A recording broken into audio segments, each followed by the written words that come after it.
अल्लाहु खालिकु कुल्लि शैइन व हुवा अला कुल्लि शैइन वकील लहू मक़ालिदुस समावाति वल अर्ज़ वल्लज़ीना कफ़रू बिआयातिल्लाह उलाइका हुमुल खासिरून।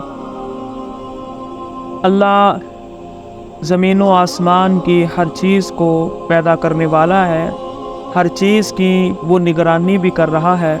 ऐसा नहीं है कि अल्लाह इसको बनाकर बैठ गए हैं, बल्कि अल्लाह ताला हर वक्त किसी न किसी काम में मसरूफ़ हैं। अल्लाह ताला ही इसके निज़ाम को चला और संभाल रहे हैं। उसी के पास आसमान और ज़मीन के ख़जाने और उसकी कुंजियाँ और चाबियाँ हैं। और जो अल्लाह को छोड़कर गैरों को पुकारते हैं, जिनके पास कुछ भी नहीं, और जिस खालिक के पास सब कुछ है उसको छोड़ देते हैं, और जिनके पास कुछ नहीं उनको पुकारते हैं, ये लोग खसारा और नुकसान उठाने वाले हैं।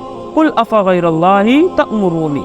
ऊपर वाली जो 2 आयत हैं, ये तीसरी आयत को समझाने के लिए कही गई कि जब पैदा करने वाला अल्लाह है, ज़मीन व आसमान के ख़जाने अल्लाह के पास हैं, संभालने वाला गिराना है, किसी को संभालना अल्लाह का काम है, तो फिर अल्लाह के रसूल को मुशरिकीन डराते थे अपने माबूदों से कि ऐसे हो जाएगा अगर आप इनको ना मानेंगे, वैसे हो जाएगा।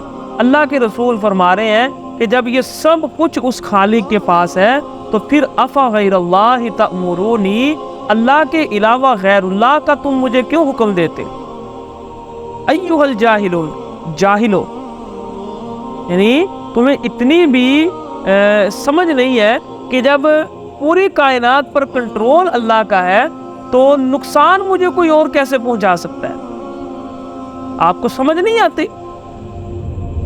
यानी ये वो बातें थी जिनको वो मानते थे कि कंट्रोल अल्लाह के पास है, और ये मानने के बावजूद भी वो कहते थे कि ये आपको नुकसान पहुंचा देंगे। हालांकि नुकसान के सारी नुकसान और फायदा ये सारा अल्लाह के हाथ में। इसके बावजूद भी वो कहते थे ये अगर आप इनको नहीं मानेंगे तो ये आपको नुकसान पहुंचाएंगे। तो अल्लाह के रसूल ने कहा भी ऐसे कैसे हो सकता है? वलक़द ऊहिया इलैका व इलल्लज़ीना मिन क़ब्लिक लइन अशरकता लयहबतन्न अमलुका व लतकूनन्न मिनल खासिरीन। ये बात कान खोल कर सुन लो, मेरी तरफ और मुझसे पहले जितने अंबिया और कौमें आई, अल्लाह ने सब की तरफ ये खास तौर पर वही की है कि अगर तुम में से किसी नबी ने भी मेरे साथ शिरक किया, लयहबतन्न अमलुका, मैं तुम्हारे आमाल को भी तबाह बर्बाद कर दूंगा, वला तकूनन्न मिनल खासिरीन, और उस वक़्त तुम नुकसान उठाने वालों लोगों में से शुमार हो। इसलिए बलिल्लाह फ़अबुद, सिर्फ एक अल्लाह की इबादत करो, वकुम मिनश शाकिरीन, और अल्लाह के शुक्रगुजार बंदों में से हो जाओ।